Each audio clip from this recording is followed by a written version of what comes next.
Ya, estudiantes, guía de trabajo número 17, unidad 2, medios de contacto.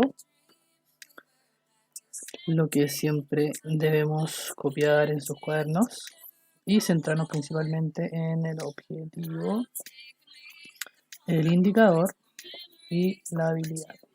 En este caso, el indicador va a ser interpretar gráficos, que ustedes ya saben los diferentes tipos de gráficos, de barras, de puntos, etc.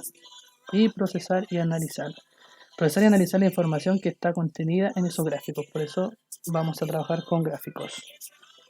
Vamos en esta oportunidad a utilizar nuestro cuaderno de actividades de ciencias naturales, las páginas 80 y 81. Pero antes de eso, algunos conceptos importantes. Clima, recuerden que son las condiciones que se mantienen en un lugar determinado, climas cálidos, templados o fríos, o sea, siempre va a ser el clima así, no va a cambiar. Tiempo atmosférico, que tiene que ver con las condiciones atmosféricas de un lugar y tiempo determinado. Por ejemplo, Colina, está en la región metropolitana, el clima sería templado, pero el tiempo atmosférico, por ejemplo, serían 5 grados, o sea, estaría un poco de frío.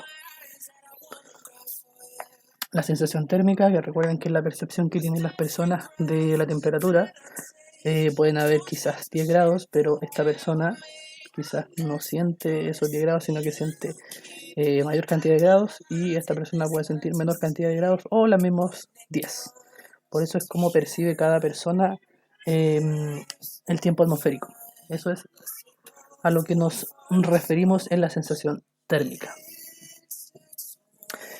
Y por último, que lo vimos la clase anterior, los factores que determinan el clima, que son generalmente asociados a la geografía, por ejemplo, la altitud, cuán alta es una montaña, la cercanía al mar, que al ser más cercano al mar un lugar hace que el clima sea más estable porque la temperatura del océano se demora más en calentarse o enfriarse.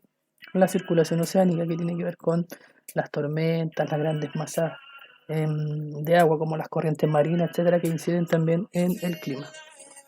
La latitud, que es cómo llega el sol o con qué intensidad llega el sol a distintas partes del planeta. Recuerden que en la zona del Ecuador el sol llega con mayor intensidad que en los polos. El relieve, que también tiene que ver con las montañas, cómo inciden en el clima. Y los elementos del clima, que son magnitudes físicas que se presentan en la troposfera. Recuerden que la troposfera es la capa de la atmósfera que está más cercana a la Tierra. La temperatura, que es el grado de movilidad, que también tiene que ver con la forma del planeta y cómo llegan los rayos del sol. La presión atmosférica, recuerden que en la cima de las montañas también la presión es distinta que abajo en la línea del horizonte. La humedad, que se relaciona con la transpiración de las plantas y el ciclo del agua.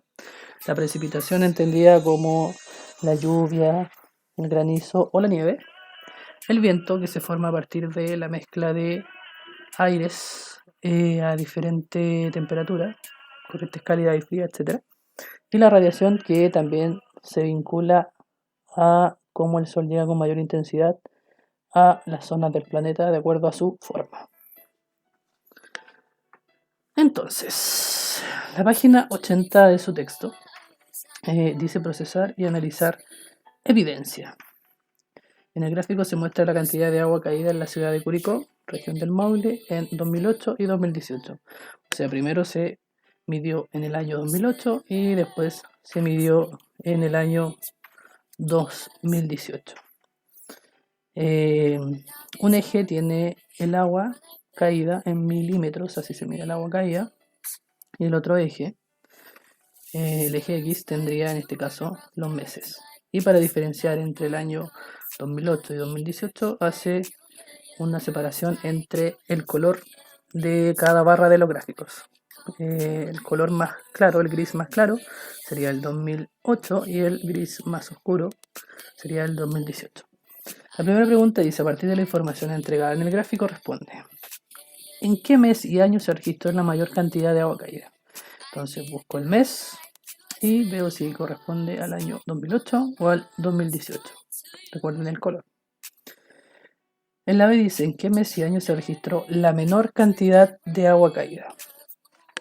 Por lo tanto, observo en el 2008, por ejemplo, en qué mes se registró la menor cantidad de agua,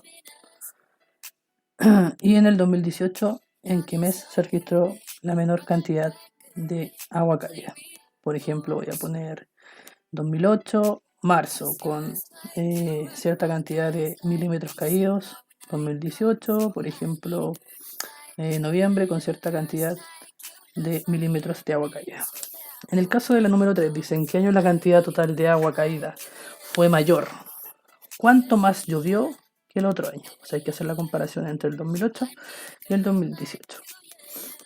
Para ver esto, vamos a tener que, por ejemplo, partir sumando el 2018. Recuerden que el 2018 es el gris más oscuro, 8,2, que es el que está ahí. 42,9, que es el que está ahí. 207,3, que es el que está ahí. Y así sucesivamente los que continúan. Después se suman todas las barras, la cantidad de las barras del 2018, que son las barras oscuras, y se saca el resultado. Yo solamente puse 3, pero recuerden que son más de 3. En el caso del 2008 se hace algo similar. Recuerden que son las barras más claras, 0,4, 33,8, 6,7, que sería eso, y después tendría que agregar 65,2, 87,6 y así sucesivamente con todas las barras.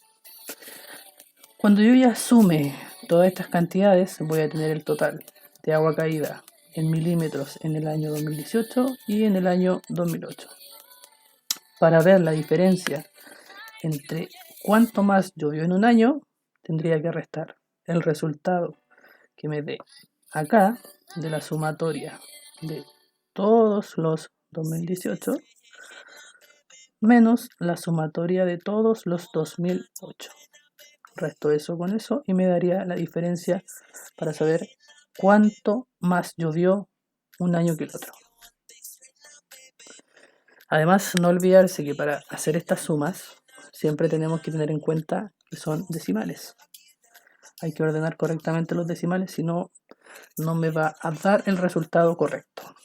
Por eso hay que tener siempre en cuenta cuándo separo los decimales y así ordenarlo adecuadamente para que salga una suma correcta. En la página 81 dice, analiza la información contenida en el gráfico y responde. ¿Cuál es la tendencia que se muestra en el gráfico respecto de la cantidad de agua caída?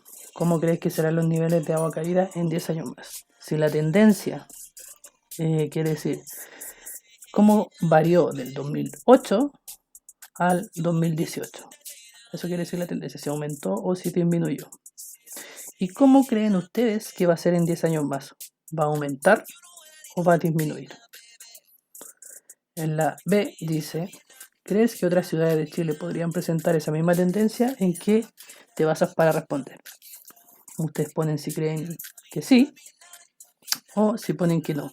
¿Y por qué? A lo mejor por las características del clima, por las características del tiempo atmosférico, etc. O sea, podría ocurrir eso no solo en Curicó, sino que en otras ciudades. Sí, ¿y por qué? La C dice, ¿qué consecuencias podría tener para el ser humano y para los seres vivos en general que prevalezca la tendencia mostrada en el gráfico? Recuerden que la tendencia del gráfico es que va aumentando la precipitación. ¿Qué podría pasar para el ser humano y para los demás seres vivos si llueve mucho y si hay mucha precipitación? ¿Qué va a pasar, por ejemplo, con los ríos, con los lagos, con las personas, con los cultivos, con los poblados, con los hábitats de los animales, con las viviendas de las personas, etcétera? ¿Qué ocurriría si hay mucha precipitación, mucha lluvia? Y por último, la D dice qué factores y elementos del clima influyen en la cantidad de agua caída en Curicó. Recuerden que eso eran los factores del clima y los elementos del clima, cuáles inciden o influyen en la cantidad de agua caída en Curicó. Por ejemplo, quizás si una ciudad muy alta, puede ser la latitud, puede ser el relieve, la precipitación, etcétera, lo que ustedes consideren apropiado. Eso, muchachos, cuídense mucho y cualquier duda y consulta ya saben a los medios de contacto que ustedes ya tienen.